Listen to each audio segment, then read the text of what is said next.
Have you seen this movie? Now which movie you're talking I about? was talking about the one with shooting. That I did? Yes. Oh yeah, yeah. Oh yeah. No, I well, that's how it works. You do a movie, you see it with a bunch of friends, and yeah. So I've seen it many times. I I I gotta say, and I don't know if it's just because I was in it, but I think I love the movie. I mean, I know people have been back and forth, whatever, and I guess any fan movie is gonna be like that. But I think, and I know he went a little off the story, but I kind of feel that it was close enough, and there's enough, so many other avenues with all the different comic books and everything like that I think you can go off the story a little bit on with Ninja Turtles. It's still less like maybe something like Batman or something where it's very specific and it's kind of a little weird to go off. I think Ninja Turtles has especially if you go down the comic books, there's a lot of different origins to it. So I think, but that being said, I thought it was clean. It was very simple, which I liked. It was just a simple. Yeah. It was nice. It was great. I thought the turtles were terrific. I thought Megan Fox did a terrific job. And I think they did a really great job making my character scary, because that I got to tell, that particular character was very much teamwork. You know what I mean? So it's hard to make someone really scary. And so but yeah, I did see it many times, and I did actually. I think I was oh the 3D. What was it? They did a 3D version. I don't know if you end up seeing it. Did that make it to the UK? The 3D Uh, version? yeah, I'm pretty sure most of the movies get like a 3D one now.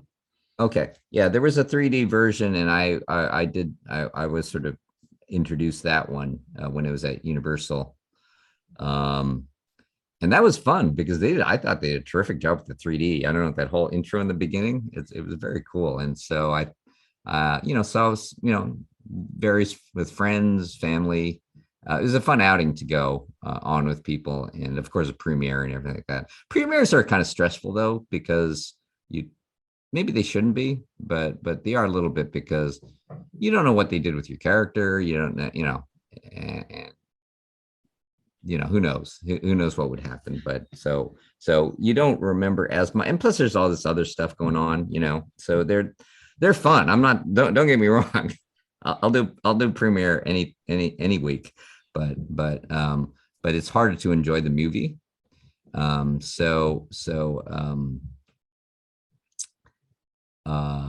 I've seen it a bunch of times, and I kind of thought too, is like when I go see it I mean, there's some, I don't know if you've been to LA, but one thing LA is great for is we have fantastic movie theaters here, like really good ones.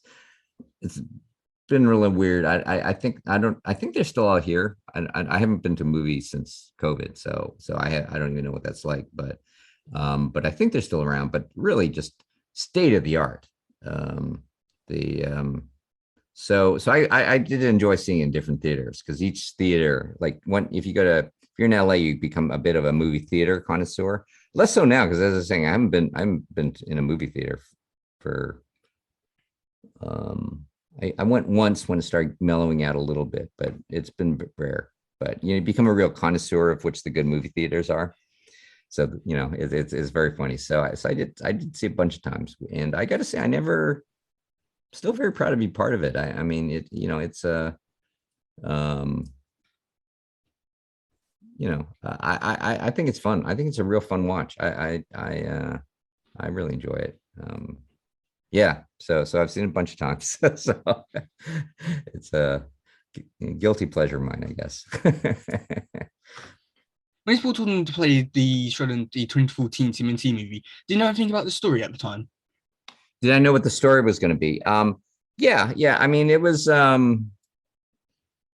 movie making is very weird, because there are a million things going at one time, especially a Michael Bay film. It's ridiculous. There's so many balls in the air at any given time, so you um, kind of hang in there. Certain story elements I was not privy to, And I'm one of these people, quite frankly, I don't need to know.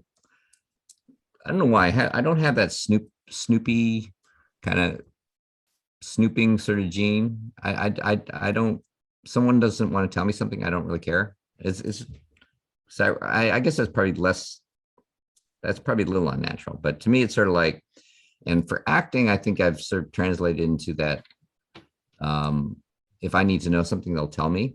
So did they hand me just a big old script? We were doing in pieces. So I was just doing pieces of it. So I knew certainly everything I was doing, and I knew and I was in, constant, contact with the directors and the writers, right?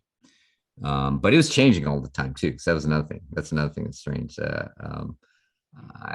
had to redo my speech. I mean, it was just sort of funny because I had to do it in both Japanese and English, which is very hard to do, because and plus I had a translator. It's not so easy translating. So and I said, all right, as long as you can give me 48 hours, I can do whatever speech you want. And of course, 20 minutes before they're, handing me a brand new script. And it's funny because I remember my translator started getting kind of mad because her reputation is on the line too, right? Because it's not, you can't just translate in 20, like it's hard. It's not like everybody thinks it's easy, right? If you're bilingual, they think, okay, that's a piece of cake. No, it's not, especially if it's like a whole speech. And so I would go, and I remember she kind of was coming to my defense. I said, no, don't worry about it. And she was saying, why are you always so calm?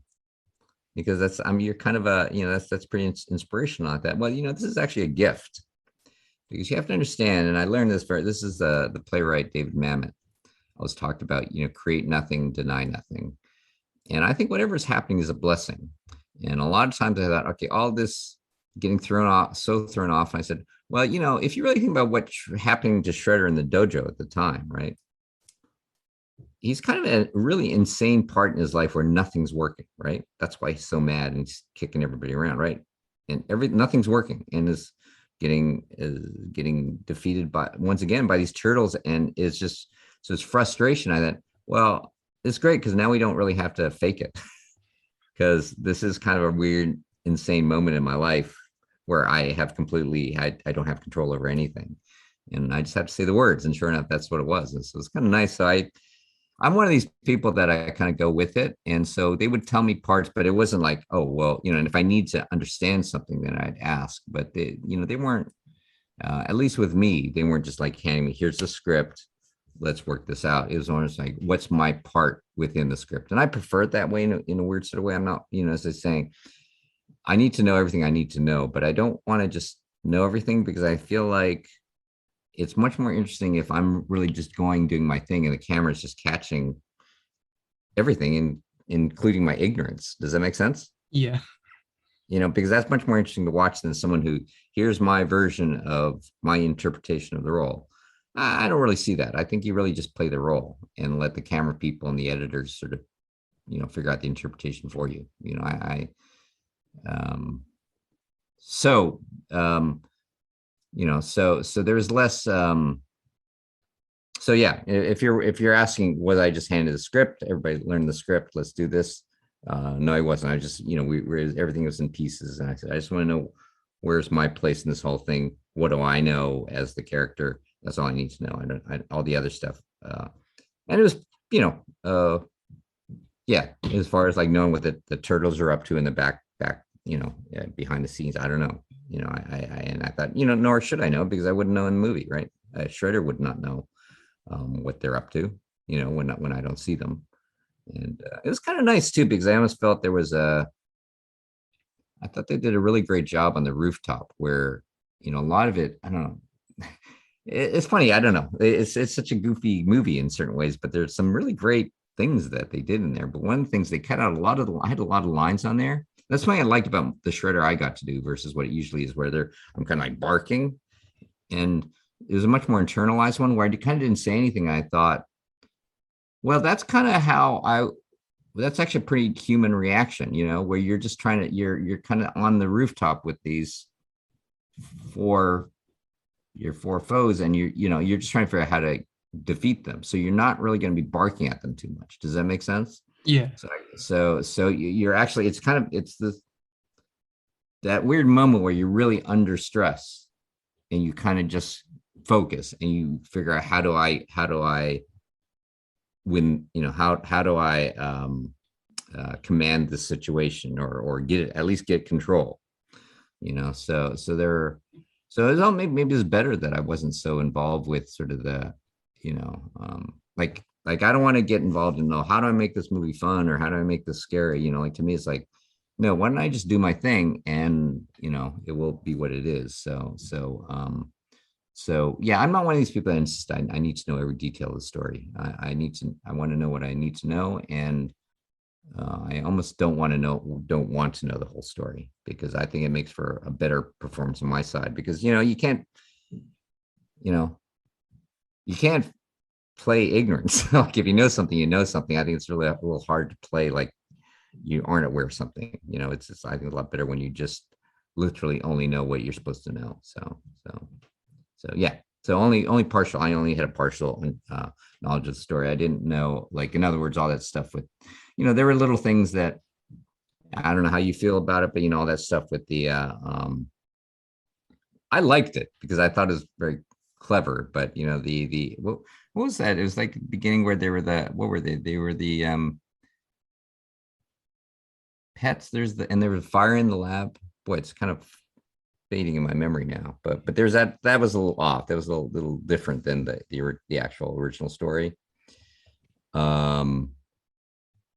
But I wasn't aware of those kind of details, you know. I was just going on, you know, I was playing Shredder, you know, and that's all I concentrated on. And you know, anything that wasn't handed to me, there's so much source material out there, you know, that there was really no need to know the script, because I mean, there's so much source material out there, and it was kind of fun to actually have them leave me alone and let me create my own Shredder from ground up. Because, you know, as I was saying, mine was based, you know, goes pretty far back, and, you know, and there's a whole history, you know, if you go into some of the IDW comics and some of the original, there's a whole history Shredder has that goes back way back, you know, and you know, that's kind of where I was coming from. So I kind of walked in with my own story, I guess, and let them shoot it and see how it fits into their story. Does that make sense? Yeah. Yeah. So I figured that's what I did under the circumstance, but I like working that way. I think it makes for a more interesting character, you know, because then I get to see how they fit me into their story, you know, and that's what made it really fun to go see the movie, because it was like, you know, and everything I'm telling you right now, everything big filmmaking is like so crazy. You know, like, I don't know, like I don't know if you people always talk, oh, student films or whatever, they're so like chaotic. Well, it's like that on every level. And it only they're just hundreds of more million dollars being thrown around. And that's the only difference. But it's really, everything's crazy to the end. So, and everybody was so relieved on premiere, because everything was right up to the last minute. No one knew. I was being handed script changes literally like 10-20 minutes before they were going to start shooting. And it was just crazy. And so everybody was very relieved. That's another thing too, is that I don't want to get too involved in that, because I don't want to, you know, it's also important that you're not distracting people, right? You know, you have to just do your job and keep your mouth shut. I think that's really important, because everybody's under so much pressure. And so, you know, and then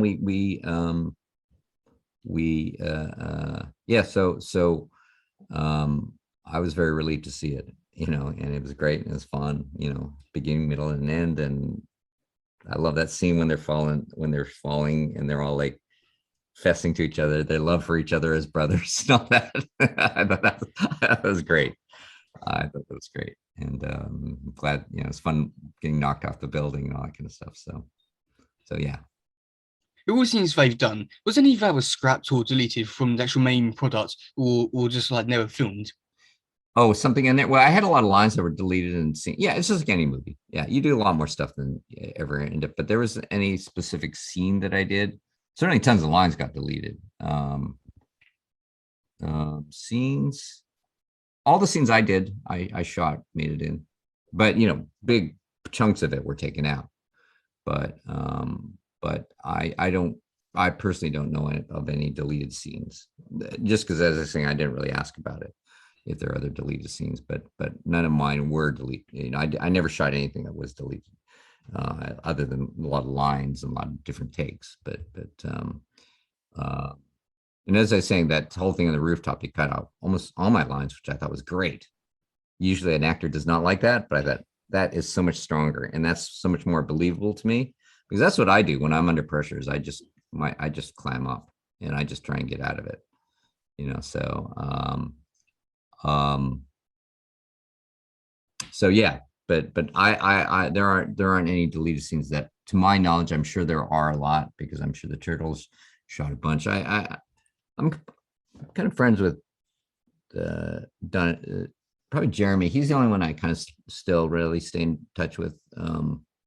Manae, Karai, Yeah. we stay in touch, and then Jeremy, who played Donatello, we stay in touch. And so but I never asked Jeremy if their turtle scenes were deleted. It's funny. It's so funny, it's so funny with people. It's like sometimes you think I should ask them this, but I never get around to it. I don't know. I think I just like hanging out with people, so I never get around to asking actually useful questions. So I'm sure there were, but not to my knowledge. None of my scenes were deleted. So. Now, some of the action scenes, you do normally have like stunt doubles and all that. Have you been able to tell, like which scenes are yours and which ones are his over the years? Well, a lot of the big stunts were stunt people. I mean, I'm okay, but I'm also one of these people that I mean, and I'm actually not bad. I'm pretty decent with a bow staff and a sword. One of these days I'll put a demo together and throw that out there in the Ninja Turtle world, just saying, just whatever, because I do have fun. And actually I did shoot this one thing that's so funny, because again, my friend talked me into it. It's great. It's great. It's a really exciting movie, but man, all my action scenes were cut out and I realized I think he was using it as the bait. You get to do a lot of your own stunts, but I think he cut him out because he kind of wanted me as an actor. So that's one of these little bait and switch things, but that's okay. It's a great movie. So I'll say, dude, you owe me one. You owe me a movie where I get to do my own stunts. But that being said, I've done a lot of stuff and I have a lot of respect for stunt people, and it just makes it better.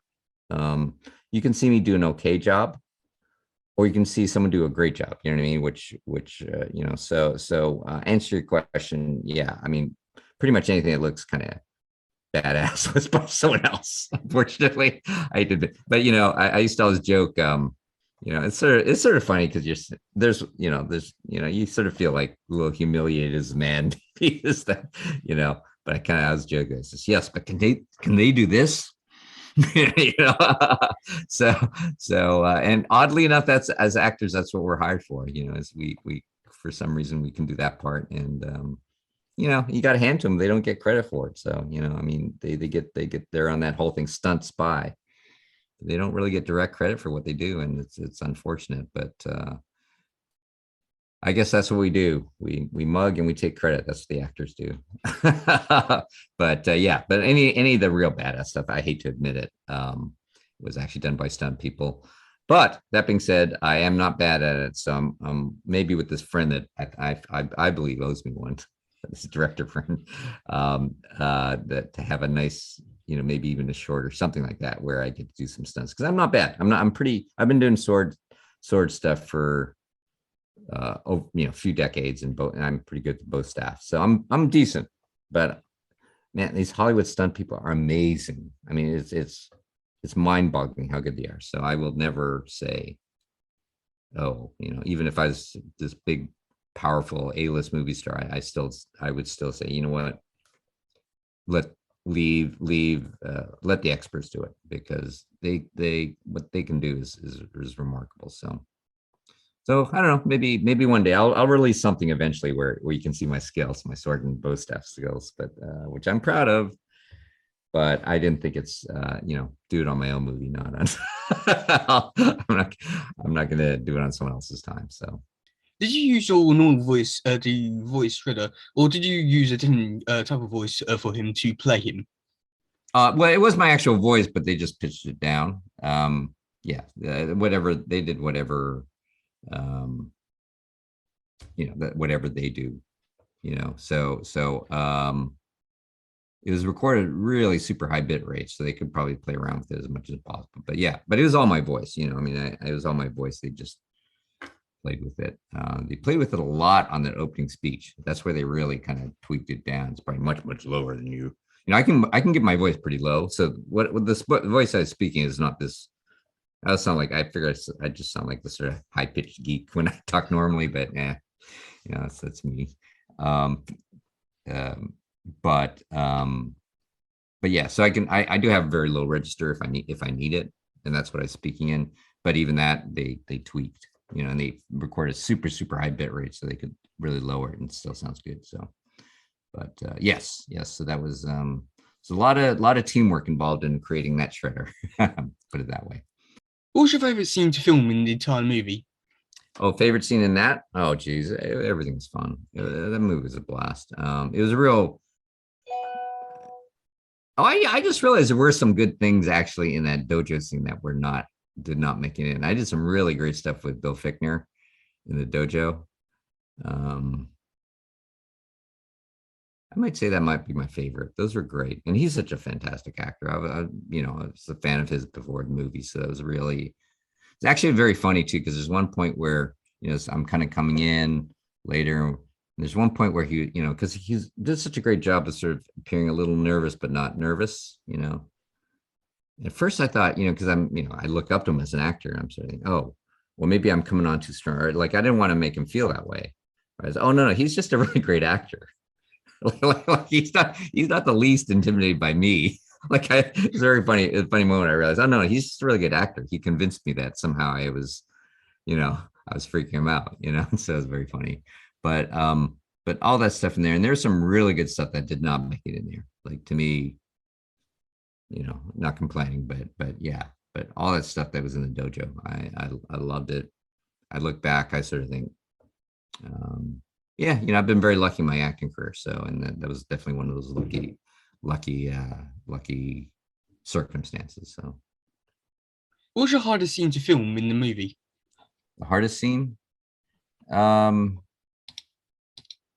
as I was saying, and I don't know if hardest or easiest, because I don't know which, but is that scene where they the whole scene, the speech, right? That, that close up. And, it's one of those things. And I got to say, I'm very lucky. I mean, as an actor, I mean, I thought about it as well. I got the speech, that whole like in the music sort of swelling and all that kind of stuff. I said, wow, I actually get to get one of those. That's kind of neat, and it's going to be an IMAX and, all that kind of stuff. Right. And it's also, things like that is going to happen a few times in an actor's life, right? Where you get these opportunities. Right. And also it's going to be broadcast all around the world. Right. And probably by a lot of discerning eyes too. Right. So with that, and told him I need 48 hours because I wanted me to do in Japanese and English, blah, blah. And sure enough, I remember it was like 20 minutes before we're waiting by and they're setting up, and this PA kind of meekly hands us the script and then slinks away. And I remember looking at my translator and I'm saying, oh man, are you kidding me? So it was one of those things that I thought, all right, you finally get your shot, right?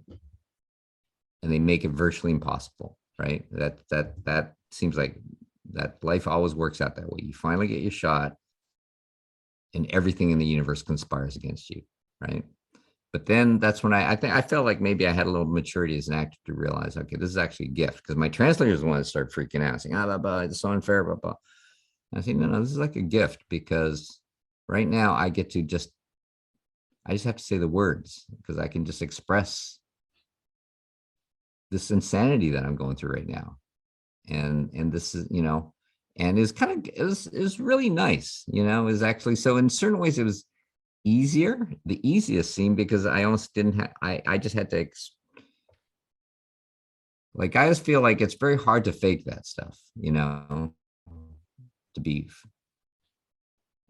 under duress, right? It's very hard to fake that, but to actually be under duress and you're given words to express that actually made it really nice. So I had enough wisdom to do that, but it was that moment was a little scary, I guess, to sort of think, okay, well, this is it. This is my speech in the movie, and this is my, not just in the movie, but also you think in terms of an acting career, right? These are one of these rare, how many of these opportunities you're going to have as an actor in life, right? All these things, and having everything conspire against me, and having, and it's hard to do, they ended up using the English, because I had to learn that very quickly in both Japanese and English, and there was more to the speech than they actually used. So it was a lot of work, so I did it though, and what they used was good, and I feel like, okay, and it's pretty authentic, because any any emotion you're seeing there is pretty real. It's kind of what was going on at the time. And so that, acting wise, was hard in the sense that, well, it was just hard to learn that much in so short a period of time. And as, I don't know, anybody's ever tried to learn a speech in two languages, and I'm not that great. I'm not super bilingual. So that was very difficult for me to do. But the nice thing is, I think what they got was quite authentic. I'm really happy with it. I sort of feel like that's truthful acting. That's believable acting, because it was every 100% happening. It wasn't a fake moment in the entire thing. No, I really was that stressed out. So yeah. But yeah, that's the one that comes to mind, because that was intense. But that's exactly what the scene needed. So that was good. So. What's your approach to work on the sequel TMNT movie? Oh, yeah. We were talking about that. I think, they changed, I don't know if there was a sequel. And what happened was, it was a little tricky. I think, I don't know if you're aware of it, but, there were a lot of people that didn't like the direction of it. They thought it was too dark. And there are a number of things. And there's a sequel that, and there wasn't enough attention to maybe some of the story elements that maybe some of the fans expect. I don't know how your feeling was with that, if they felt they got too far away from the original story. I thought they were close enough. And I think it's fine to have a little creative whatever. And, and it felt like a Michael Bay movie, which I liked, but they shifted for whatever reason, and they actually changed the casting director. They changed everything. They changed a lot of things except for the turtles. They changed the director and everything. So it was kind of this wholesale, which I don't know was a good, I'm not a movie producer or whatever, but, especially because we did really well, but there's a wholesale shift. Does that make sense? Like the whole Foot Clan was replaced. Everybody was replaced. I mean, it was just, I don't know why, because we made so much money. So I don't know why. I think it might've been, I don't know. I don't even want to speculate. It might've been something internal. I don't know. But all I know is everything was completely shifted, and I kind of went out with that group. So I guess I really wasn't, because director, casting director, even the composer, everybody is so amazing. It's almost like a completely different movie. It's very bizarre to me. I've never seen that before. Karai, who played Minai, somehow there's this whole sale replacement for the sequel, and that's fine. But you know what I like about it is that was my movie. I feel like I'm, because there's always a fear when if you do sequel, you might not have a great experience. You know what I mean? Like there's something to be said for quitting while you're ahead, or just, I thought that's the movie that I did was, 2014 Michael Bay reboot. That's what I did, and I wasn't part of the sequel, and it was so different that because it's funny, because even the composer was switched. So there's a piece in the original thing called Shredder, which I have on my little playlist. And every so often I said, oh, that's kind of neat. I have my own little soundtrack. I literally have my own soundtrack called Shredder. That's the name of the piece, called Shredder. And since the composer was replaced, that's the only time that piece ever appeared, was in that original movie. So that's the way I look at it. It's kind of my movie, and I don't. Yeah, maybe there's a little bit. There's always that weird thing of like, you kind of want to be in the sequel, but you kind of don't. Does that make sense? You kind of. Yeah. I'm not a big fan of unless it's a real long-term story. I mean, I guess. Well, I guess it certainly wouldn't suck to be a sequel, but I there's a danger in it, I guess is what I'm saying. If the sequel isn't what you wanted to be, because that was such a magical experience for me, the 2014, that, and it's so self-contained that I said, that's what it was. So um I don't feel bad, and I certainly support. Those guys are great. I mean, Michael Bay, all those guys, they're fantastic people. And so so I was happy for them. Does that make sense? Yeah. And I stood in line like everybody else and went and saw the movie when it opened that weekend, the sequel. Yeah, but you don't have to be part of everything. It's not. I was very, very happy and very blessed to be in that one. But yeah, so I had not been privy to any discussions about having me in the sequel. I think there was much higher level discussions going on about let's replace everything. For some reason, I don't know why.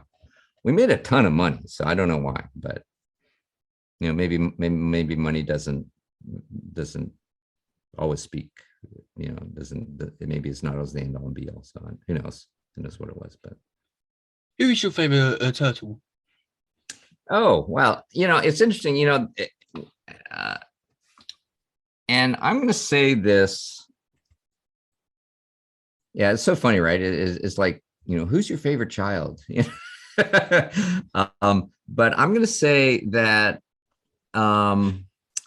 because and this is just how it worked out. This is just how it worked out. Is, as I was saying, Jeremy is kind of the one I hung out with. Does that make sense? Or the one that I sort of stayed in touch with. And I'm going to say, just because I'm kind of a nerd, that I'm going to say probably with the Donatello. I don't know.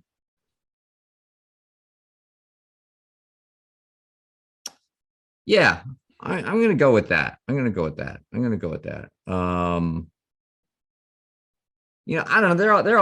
They were all so great. I mean, Mikey was, of course, great, right? Raph but yeah, I'm gonna go with that. In fact, I'm gonna go with that, Donatello. That's my final answer. Okay, well, that's all the questions I've got. Thank you so much for doing this. Yeah, it's fun. I'm glad we finally made it work out. Yeah, and I appreciate. Obviously, I'm looking at your back wall there. You seem to be a fan.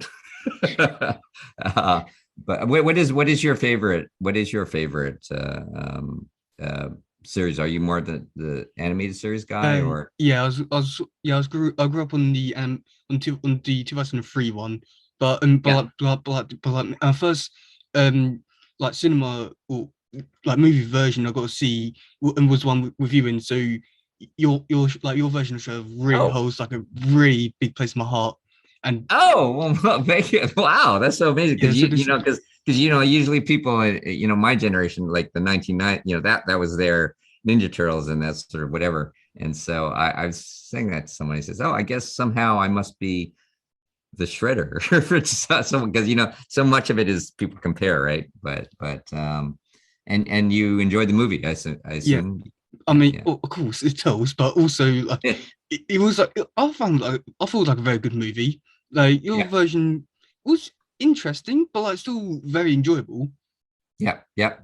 And I like the fact that bringing kind of a real darker version. I mean, as I was saying, I read a lot. I read a lot of the comics, and there's a lot of pretty intense past to Shredder that is kind of neat. And it goes back, between Splinter and Shredder. There's a whole history between those two.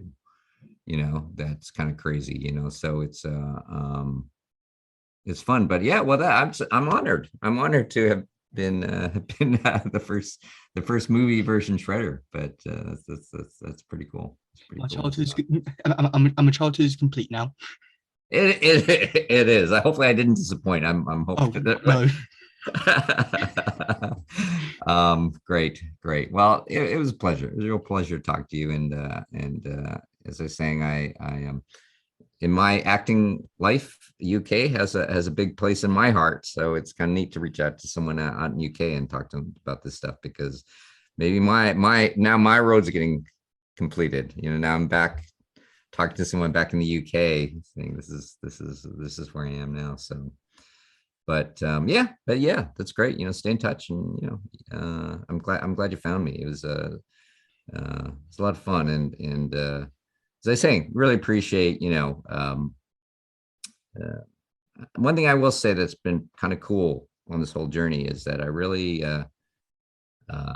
get along with all the fans. I mean, like, I kind of feel like it's sort of this weird like-minded sort of crew. I don't know. Like, I'd never met a single Ninja Turtle fans I didn't totally get along with. So that's something, right? It's got to be something. So anyway, but I appreciate what you do for this whole world. Look forward to seeing that. But stay in touch for sure. And Okay. if there's something else that you do want to ask or something like that, just you know how to find me. So Yeah. okay. And Okay. so you don't have a preference, Lewis? I'll call you Lewis, I guess, now, right? Yeah. Okay. All right. Sounds good. And yeah, and hopefully we'll chat somewhere down the road. Okay. Okay. All right. Have a great day, Lewis. You too. Okay. All right. Bye. Bye.